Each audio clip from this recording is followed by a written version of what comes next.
সার্জিসের কথাবার্তা শুনে আমি শিওর ওয়াকারের সাথে ওরা একটা গুটু হয়েছে।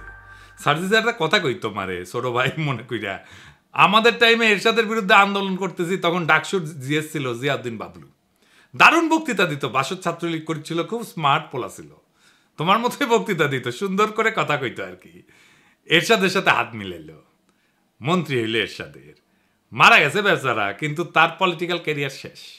ক্ষমতার সাথে কম্প্রোমাইজ করলে রাজনীতি থাকে না, রাজনীতি হইতেছে ক্ষমতার সাথে টক্কর দেওয়া। বাংলাদেশে খালেদা জিয়ার যে ইমেজ এটা হয়েছে তার প্রিন্সিপালড পজিশনের জন্য, হাসিনার যে খাইস্টা ইমেজ তা কম্প্রোমাইজের জন্য। জিয়াউদ্দিন বাবলু তো আমারও নেতা ছিল, আমি তো তখন মফস্বলের ছোট নেতা। আর জিয়াউদ্দিন বাবলুকে কেউ চিনে?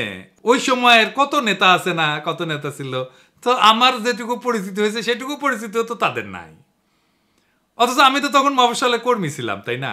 রাজনীতি একটা অনেক লম্বা পথ, এইখানে এই বয়সে কম্প্রোমাইজ করে ফেললে হয়তো এমপি হবা দুই একবার, তারও বেশি হইতে পারো, মন্ত্রীও হয়তো হবা, তারপর জিয়াউদ্দিন বাবলু হয়ে যাবে। হাসনাত মন্ত্রী এমপি হইতে পারবে কিনা জানি না, কিন্তু বাংলাদেশের নেতা হবে, আগামীর বাংলাদেশের নেতা হবে, যদি তার ইমেজটা এইভাবে ধরে রাখতে পারে। মার্চ ফর গাজায় হাসনাত যে মিছিল করিচ্ছেন না, ওর পাশের জায়গাটা তো তোমার হইতে পারতো সার্জিস, হয় নাই? ওই জায়গাটা রাজনীতির।